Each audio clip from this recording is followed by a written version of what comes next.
best, Ted. You're gonna fry, and I'm gonna be here. And I'll be the best, just like they said. The number one. Mr. Stone had it all right. En 1986, Gerard John Sheffer, ex policía y uno de los asesinos en serie más prolíficos de Estados Unidos, reveló cómo alardeaba ante Ted Bundy de la forma en que mataba a sus víctimas. Poco sabía él que le esperaba un destino mucho más horripilante. Estos son los policías corruptos que murieron instantáneamente en la cárcel.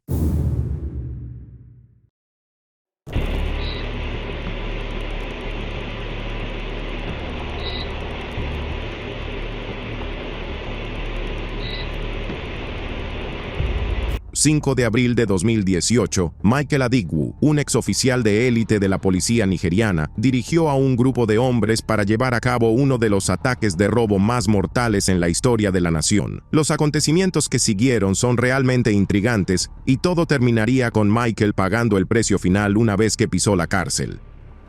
En 2012, Michael Adigwu fue expulsado de la policía. En su día fue un respetado miembro de la policía nigeriana que prestó servicio en la Brigada Especial Antirrobo de la Comandancia del Estado de Kwara, también conocida como SARS. Su carrera dio un vuelco cuando fue sorprendido vendiendo armas de fuego a delincuentes. Los agentes del SARS son temidos en Nigeria y se han hecho famosos por aterrorizar a los ciudadanos en lugar de proporcionarles seguridad. Los agentes de este cuerpo de élite son de lo más sucio y corrupto que existe. Posteriormente, Michael fue detenido, juzgado y condenado a 3 años de prisión por conspiración criminal y ayuda a la fuga de sospechosos de robo a mano armada. En 2015, Michael salió de prisión, pero no volvió a una vida legal.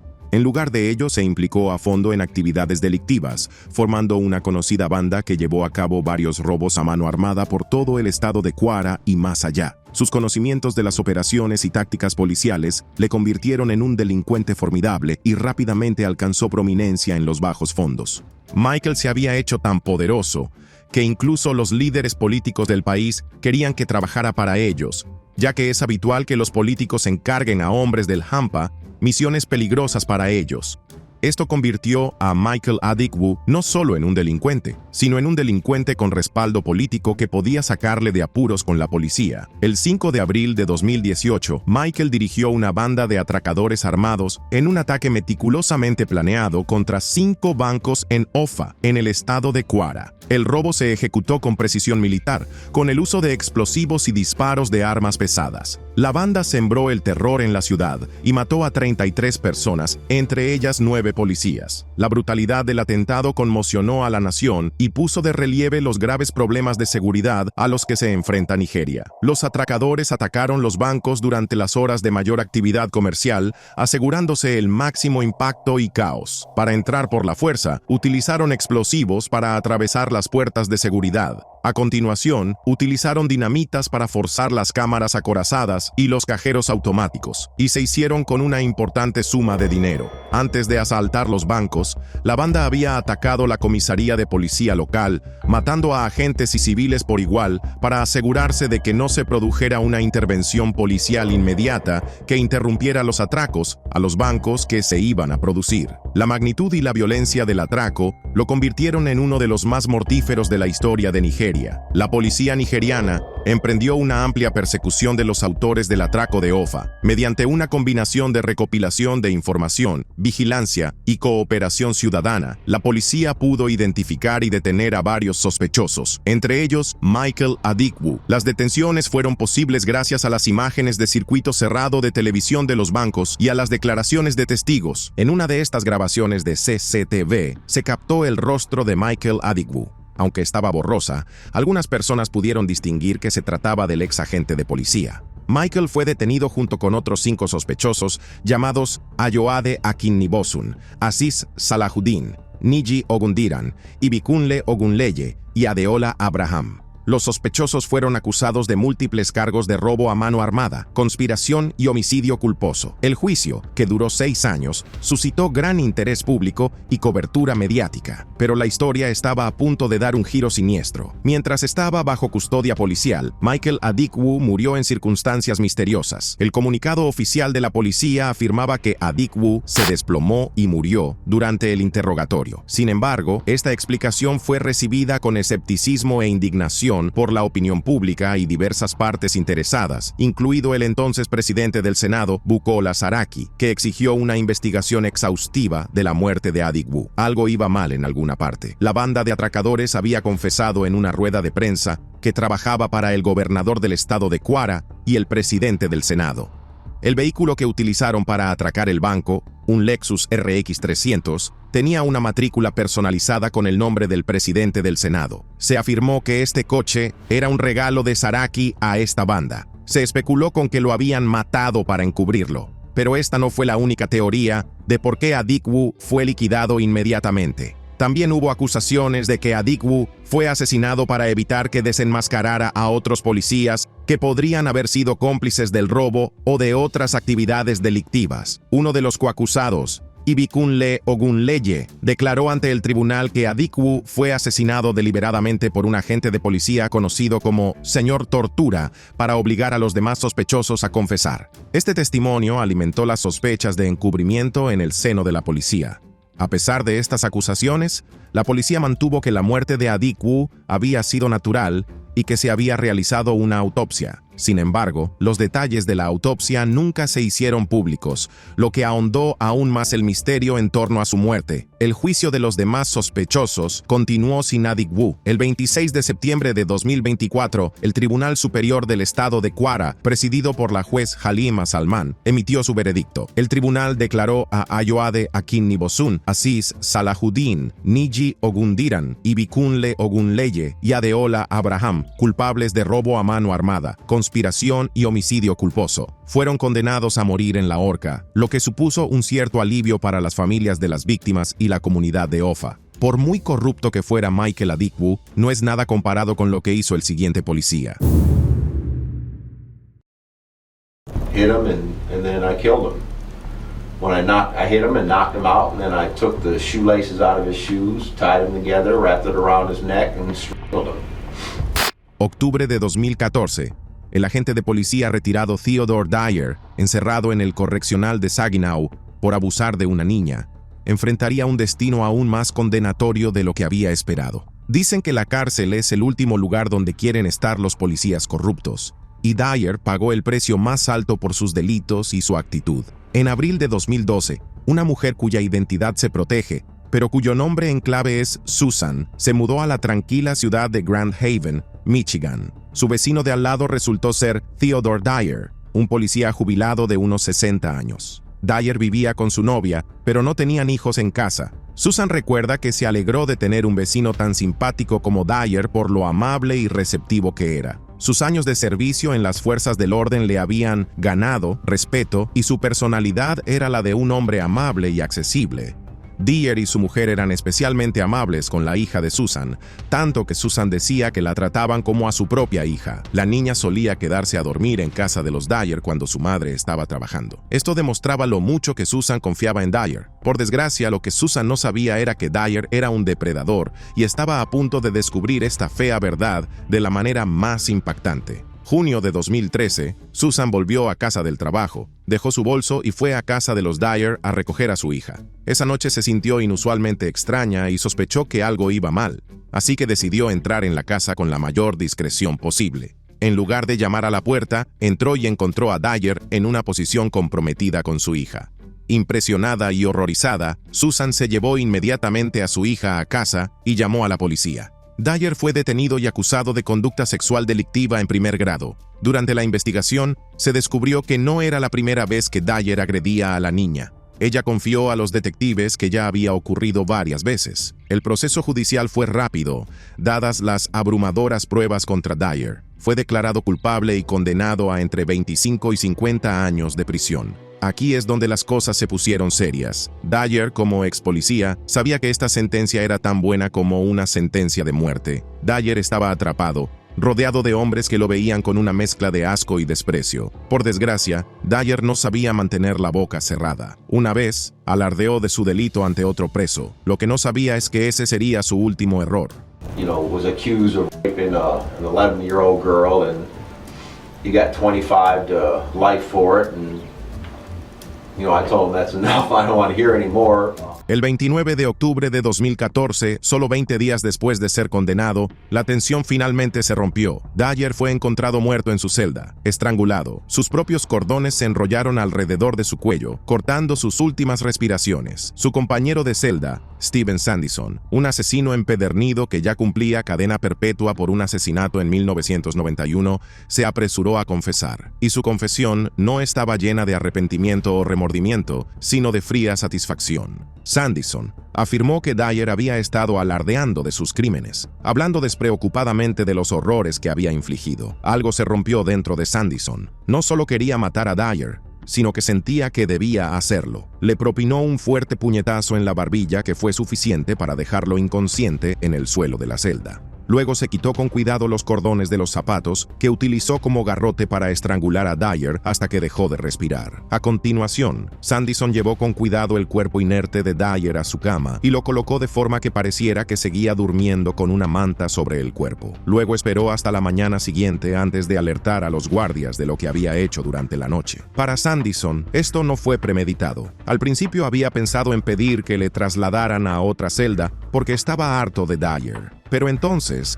se le ocurrió que podía acabar con todo allí mismo. Cuando le preguntaron por qué lo había hecho, la respuesta de Sandison fue escalofriante. Le hice un favor al mundo, dijo, sin mostrar ningún atisbo de remordimiento ni un atisbo de duda. En su mente no había duda de que la muerte de Dyer era justa, cruda, brutal y definitiva. No solo mató a un hombre, sino que exterminó lo que él consideraba una inmundicia. Para él, el último aliento de Dyer era un regalo para la humanidad. Los ojos fríos y despiadados de Sandison no dejaban lugar a dudas. En la retorcida lógica de la prisión, ahora era un héroe. Dyer, que una vez hizo cumplir la ley, se había convertido al final en su última víctima, y su caída es un aterrador recordatorio de lo que ocurre cuando se difumina la línea que separa la ley de la anarquía. People think I'm some kind of hero, well, I'm actually not. I just, did what I thought was best in the time that I was given.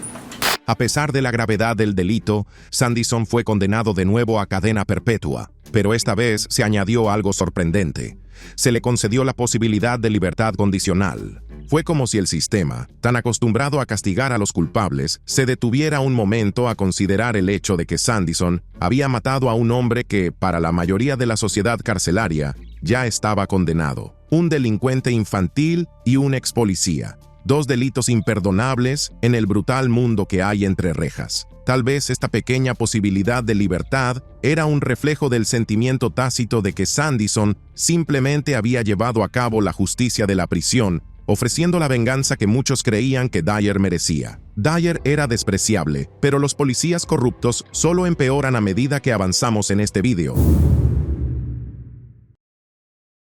Well, I was originally accused of killing 34 women, but nobody has ever managed to come up with 34 names. El 7 de abril de 1973, Gerard John Schaefer, también conocido como el policía asesino y verdugo, fue detenido bajo sospecha de ser un asesino en serie responsable de la muerte de varias mujeres en toda Florida. Los reclusos no iban a dejar que se librara fácilmente de las atrocidades que cometió. Se lo hicieron pagar caro. Los primeros años de la vida de Schaefer parecían destacables. Era solo un chico de Florida que quería ser policía y hacer cumplir la ley. Bueno, eso era lo que la gente percibía, pero bajo esta fachada se escondía algo mucho más siniestro. Fue en Florida, tras el traslado de su familia, donde empezaron a hacerse visibles los primeros signos de su mente enferma. De hecho, cuando Schaefer entró en la adolescencia, su mente no estaba llena de los típicos intereses adolescentes. En su lugar, se sintió cautivado por la violencia y el control, alimentando fantasías sádicas que continuaron oscureciéndose. Acechar mujeres se convirtió en su retorcido pasatiempo, y la mente de Schaefer se llenó de visiones de sometimiento y tortura femenina. En lugar de sentirse repelido por estos pensamientos o buscar la redención, perfeccionó sus deseos. Ocultó sus oscuras intenciones tras un sorprendente disfraz de agente de la ley. En 1971, Con solo 25 años, Schaefer se convirtió en agente de policía en Wilton Manors, una tranquila y desprevenida comunidad cercana a Fort Lauderdale, Florida. Con la placa en el pecho, no solo obtuvo el poder que ansiaba, ganó un terreno de caza. Su posición le daba autoridad para manipular, controlar y actuar sin levantar sospechas. El escalofriante conocimiento que Schaefer tenía de los procedimientos policiales, unido a su naturaleza calculadora, lo convirtieron en un depredador meticuloso. Merodeaba por las calles, no en busca de delincuentes, sino de víctimas, mujeres vulnerables que nunca lo vieron venir. En julio de 1972, la carrera de Gerald Schaefer como ayudante del sheriff dio un giro oscuro y violento. Mientras estaba de servicio en el condado de Martin, Schaefer se cruzó con dos mochileras, Pamela Wells y Nancy Trotter. Lo que parecía una oferta amistosa para llevarlas pronto, se convirtió en algo mucho más siniestro. Con una crueldad fría y calculada, Schaefer las condujo a un bosque remoto. Luego ató a las chicas a los troncos de los árboles para disfrutar cada momento del sufrimiento de las pobres mujeres. Dejó claro que sus vidas ya no eran suyas, con el objetivo de hacerlas temblar aún más de miedo para su placer psicopático. Sin embargo, justo cuando su cruel plan estaba a punto de alcanzar su peor momento, una repentina llamada de la policía le interrumpió. Se vio obligado a abandonar a las chicas atadas con la inquietante amenaza de volver. Pero Schaefer había calculado mal. Las chicas, impulsadas por el puro terror y la voluntad de sobrevivir, consiguieron liberarse y huir. Acudieron directamente a la policía y relataron todos los horripilantes detalles de su experiencia cercana a la muerte. Las autoridades no tardaron en atar cabos, y Schaefer fue detenido rápidamente. Acusado inicialmente de detención ilegal y agresión, la verdadera profundidad de su depravación estaba aún por revelarse. Su desliz al dejar escapar a las niñas se convertiría en el hilo que desenredaría una realidad mucho más oscura. A medida que se profundizaba en la investigación, la policía descubrió un tesoro de pruebas siniestras en casa de Schaefer. Lo que encontraron conmocionó incluso a los detectives más avesados, objetos personales de mujeres desaparecidas y algunos trofeos escalofriantes. En abril de 1973, los huesos de dos chicas, Susan Place y Georgia Jessup, que habían desaparecido el año anterior y habían sido vistas por última vez con Schaefer, fueron encontrados en el parque Oak Hammock, mutilados, rotos y abandonados a su suerte en un rincón olvidado del bosque. Este espantoso descubrimiento centró la atención de las autoridades en Schaefer, que ahora estaba vinculado a una lista cada vez mayor de mujeres desaparecidas. El registro de la casa de su madre, donde vivía Schaefer, revelaría aún más horrores. En el desván, los agentes descubrieron una pesadilla, diarios llenos de relatos detallados de violaciones y asesinatos, objetos personales pertenecientes a mujeres desaparecidas y trofeos repugnantes sustraídos a sus víctimas. Estas pruebas conectaron a Schaefer con al menos otros 8 casos sin resolver, y sin embargo, muchos sospechaban que el número real de sus víctimas superaba con creces lo que se podía demostrar. En octubre de 1973, Schaefer fue condenado a cadena perpetua por los asesinatos de Susan Place y Georgia Jessup. A pesar de las abrumadoras pruebas, sus propios escritos, sus retorcidos recuerdos y la cruda realidad de sus crímenes, Schaefer se aferró a su inocencia y se presentó como la víctima de un sistema corrupto. Pero las pruebas pintaban un cuadro mucho más oscuro. Un hombre que había utilizado su placa no para proteger, sino para explotar, aterrorizar y matar. El verdadero horror no solo residía en las vidas que había robado, sino en la escalofriante idea de cuánto tiempo había pasado desapercibido su reinado del terror, y cuántos más podrían haber sido víctimas si el destino no hubiera intervenido en ese momento crucial de 1972. Lo que hace aún más inquietante el caso de Schaefer es el alcance de su violenta imaginación. Mientras estaba en prisión, Schaefer siguió escribiendo. Redactó historias y cartas horripilantes, a menudo describiendo los asesinatos con detalles explícitos, aunque él afirmaba que eran meras obras de ficción. Estos escritos eran escalofriantemente similares a los detalles reales de los crímenes de los que se le acusaba, lo que llevó a muchos a creer que Schaefer alardeaba de sus atrocidades en la vida real bajo la apariencia de contar historias. Es posible que nunca se conozca el alcance de las depredaciones de Schaefer. Aunque oficialmente se le relacionó con los asesinatos de 2 mujeres, las autoridades creen que puede haber sido responsable de la muerte de hasta 30 mujeres, quizá más. Su costumbre de perseguir a mujeres jóvenes y vulnerables y su metódico método para secuestrarlas, torturarlas y asesinarlas lo convirtieron en una figura singular singularmente aterradora en la historia del crimen estadounidense, pero este no fue el final de su historia. El destino quiso que pronto se encontrara a merced de otro recluso. Durante su estancia en prisión, Schaefer se alió con los guardias. Delataba a otros presos para ganarse el favor de los guardias. Esto duró un tiempo, pero los guardias hicieron todo lo posible por mantener a Schaefer a salvo. En muchas ocasiones, los presos arrojaron heces a Schaefer e incluso intentaron incendiar su celda en 2 ocasiones. Se cree que Schaefer había pisado los talones de un preso poderoso y que esto solo iba a acabar de una manera. Los otros presos, alimentados por rumores y un sentido de la justicia, lo habían tomado como objetivo. El 3 de diciembre de 1995 ocurrió lo inevitable. En un ataque brutal, un preso llamado Rivera desató su furia contra Schaefer, dejándole más de 40 puñaladas. Además de muchas costillas rotas, también le abrieron la garganta y le rompieron un ojo. La muerte no había sido fácil. Había sufrido igual que sus víctimas antes de que le pusieran fin a su miseria. Curiosamente, todos parecían satisfechos con su muerte. Incluso el juez que lo envió a prisión reconoció que ese era el castigo que Schaefer realmente merecía. Si esto le parece inquietante, espere a conocer lo que le ocurrió al siguiente de nuestra lista.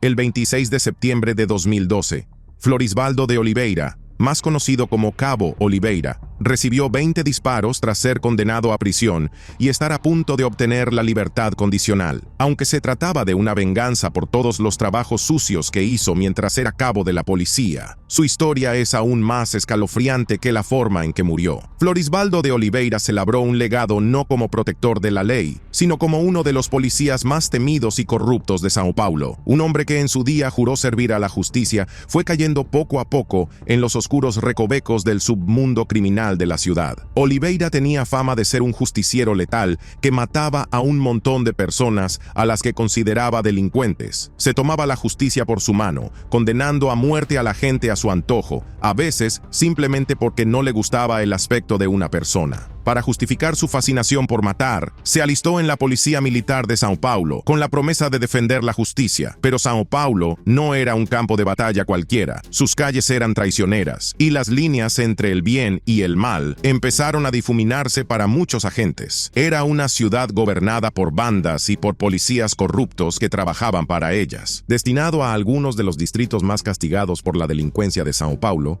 Oliveira vio de primera mano cómo funcionaba el mundo criminal, pero en lugar de combatirlo, estableció alianzas. Empezó a extorsionar, aceptando sobornos de los narcotraficantes a cambio de protección. Su profundo conocimiento de la delincuencia se convirtió en su activo más valioso y, en poco tiempo, Oliveira era algo más que un policía corrupto. Era uno de los principales actores del crimen organizado que había jurado derrotar. Pronto, Oliveira se convirtió en un pistolero a sueldo que a menudo eliminaba a rivales de bandas y empresarios. Su descenso alcanzó un nuevo nivel de notoriedad cuando se descubrieron sus vínculos con los famosos Esquadrões da Morte o Escuadrones de la Muerte. Estos oscuros grupos parapoliciales, formados por agentes de policía y otras fuerzas del orden, eludían por completo el sistema judicial y ejecutaban a los delincuentes sin juicio previo. Pero estos escuadrones de la muerte no se contentaban con eliminar a criminales empedernidos, sino que mataban indiscriminadamente, a menudo a personas inocentes, o peor aún, utilizaban su poder para ajustar cuentas dentro del propio ecosistema criminal. Fue entonces cuando salió a la luz la verdadera cara de Oliveira, no como un salvador, sino como un verdugo con sus propios motivos. A finales de la década de 1980,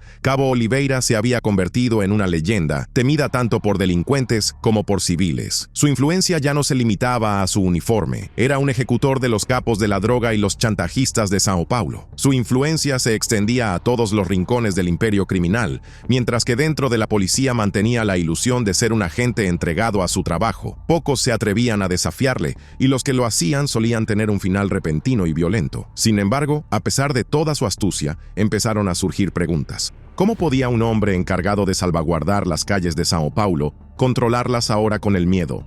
Los murmullos sobre su doble vida eran cada vez más fuertes en el cuerpo de policía, aunque durante años su reputación y sus alianzas le protegieron de las consecuencias. La tormenta se avecinaba, pero ni siquiera Oliveira podía predecir con qué fuerza golpearía. En septiembre de 1982, se produjo una protesta pública por la corrupción policial descontrolada y la brutal actividad de los escuadrones de la muerte. Las protestas llegaron a un punto de ebullición en el que el gobierno brasileño y asuntos internos de la policía no tuvieron más remedio que actuar. Se iniciaron investigaciones y Oliveira se encontró en el centro de todo. Su juego había terminado y las pruebas de sus crímenes eran abrumadoras. Por uma série de procedimentos exigidos pela Vara de Execuções Criminais, entre eles o exame criminológico. El juicio fue un espectáculo que atrajo a los principales medios de comunicación. La caída de Oliveira fue una dura acusación contra la corrupción generalizada dentro de las fuerzas policiales de Brasil. Aunque fue declarado culpable y condenado a 113 años de prisión, muchos creyeron que solo se le había hecho responsable de una fracción de sus crímenes. ¿Cuántas muertes orquestó desde la sombra? ¿Cuántas vidas destruyó el sistema que manipuló? Supongo que nunca lo sabremos. Pero en la cárcel, Oliveira se había convertido en un objetivo, despojado de su influencia. Su reputación de policía corrupto que se había cruzado tanto con delincuentes como con agentes de la ley, lo convirtió en un hombre marcado. Las mismas alianzas que había fomentado con los delincuentes fuera de la cárcel ahora jugaban en su contra, ya que sus enemigos encontraron por fin la oportunidad de vengarse. En septiembre de 2012, Oliveira fue atacado. Los detalles de su asesinato son tan turbios como los crímenes que habían definido su vida. Algunos dicen que fue un golpe coordinado, mientras que otros sugieren que fue simplemente el resultado de rencores largamente gestados entre los reclusos. Lo que es seguro es que, al final, le dominaron y le dispararon unas 20 veces. La muerte de Florisvaldo de Oliveira marcó el final brutal de una vida marcada por la traición, la corrupción y el derramamiento de sangre. El hombre que una vez había controlado escuadrones de la muerte y ejercido un poder incontrolado, era ahora una víctima más de un sistema que había ayudado a romper. En sus últimos momentos, ya no era el temido cabo Oliveira, sino un prisionero más que se enfrentaba a un destino que había orquestado durante mucho tiempo para otros.